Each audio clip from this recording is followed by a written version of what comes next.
The Pixel 5 has now officially launched globally in select markets, with the US expected to get units from the end of October. Our retail unit has arrived, so let's get it unboxed, see what's inside, and share with you 5 or so things that we think you'll absolutely love about the latest flagship Pixel. Thanks for watching 9to5 Google here on YouTube. Remember to thumbs up, hit subscribe, and then tap the bell icon to be among the first to watch our upcoming videos. So here we are, we have the Pixel 5 in the sort of sage colour along with the green chameleon fabric case. We will put that aside though, as our main focus is on the Pixel 5, although if there is enough interest in the comments section, we'll make a separate video focusing on the entire official case lineup for the Pixel 5. But of course this is the main event, so peeling off those rear pull tabs lets us get access. So let's get rid of those now and slowly pulling off the lid, the star of the show. The Pixel 5 in that sort of sage with its textured green finish. We'll take that out and put that to one side for a moment while we explore the rest of the innards. As I kind of failed to grab that pull tab, you can see what looks like some documents and safety information about the Pixel 5 with a SIM eject tool included. It doesn't look though like there is any stickers this year, which is a real shame.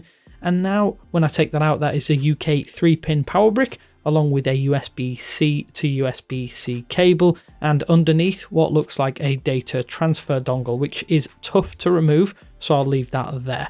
Let's put those aside again and focus our attention on the Pixel 5, but we'll need to remove that screen protector cover first. It definitely feels a lot smaller than I anticipated, but I do think it has a really nice good balance in the hand and it's aided with that grippy texture at the rear. Let's get the Pixel 4 XL though to compare this directly against. Okay, so we have the Pixel 4 XL there side by side, and you can really start to see a difference in the sizes here. It's substantially smaller, and I think it even is a little thinner at first glance. It fully fits into the footprint of the Pixel 4 XL with no problems at all. I think those wanting a larger device might not be appeased so far with the Pixel 5.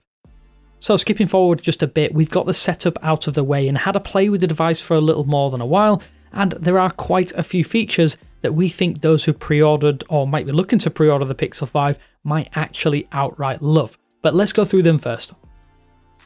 As far as things you love about the Pixel 5, we think reverse wireless charging might come as a bit of a surprise.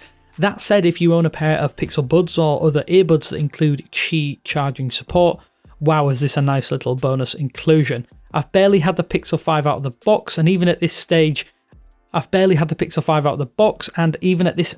I think I'm going to be using this feature quite a bit. Being able to top up your earbuds for 5 or 10 minutes here and there is already a fantastic addition that on Pixel devices before I don't think I really needed. Yes, of course, other devices have had it already, but it is still a nice option to have when your companion earbuds can be topped up on the go. Heck, you're not even limited to headphones either, as a reverse wireless charging feature might be a neat option if a friend or family member needs a little battery bump to help get them through the rest of the day. Naturally, first impressions always do count, and if you're not a case user or indeed abuser, then the resin-coated aluminium chassis of the Pixel 5 might endear you right away. I'll say it up front, it feels very much like plastic or rubbery plastic, but in a really good way. Glass is great, textured glass of course is even better, but for grip, a plastic or plastic-like texture is far superior. Even at this early stage, I feel like I'm going to be less inclined to put the Pixel 5 into a case than previous models, especially as the sort of sage variant demands to be seen more so than that just black model. Those that happen to be strictly anti-case will likely prefer not having to worry about damaging a back glass panel too. To Google's credit, the poor initial battery life on the Pixel 4 series last year was remedied with the release of the Android 11 beta phase and then the full release. However, getting a bigger 4000 to 4080 mAh cell is still a big bonus, especially as the display is smaller and slightly lower resolution. Not that we think you'll notice too much the bump down to Full HD+. The other bonus here is that the Snapdragon 765G is a less power-hungry chipset, so should hopefully ensure long-term lifespan remains good. Charge speeds could be a little faster across the board, but they are likely good enough for every day, especially as so far it looks as though we probably won't need to seek out the charger quite as often. It's amazing to think that the Pixel 5 is effectively the first Android smartphone to have uniform bezels on all sides of the device, and it sure leaves an early impression. When compared directly to the Pixel 4 XL, you can really see the evolution of that display design. Sure, not everyone will be a fan of the punch-hole notch cutout, but if it brings us more Google-made smartphones with a symmetrical look, we're sure it will be a massive hit long term. It also is confusing that Samsung has made the OLED display, but decided that it simply doesn't want to offer symmetrical bezels. But Samsung fans' loss is Pixel fans' gain, we suppose, although let's hope we get to see more Android devices adopt similar screen panels in the coming years.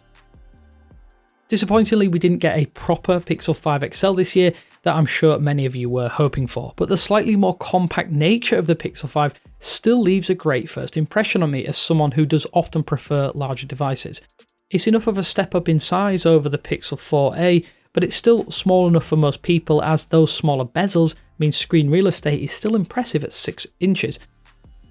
As we've seen smartphones balloon in recent years, the Pixel 5 is a smaller, because it really isn't small in the traditional sense, option for those that don't want to carry around what equates to a pocket tablet, and for that, it's pretty impressive. So those are a few of the features we think you may really love if you are thinking of picking up the Pixel 5 some 24 hours after it officially started shipping around the globe.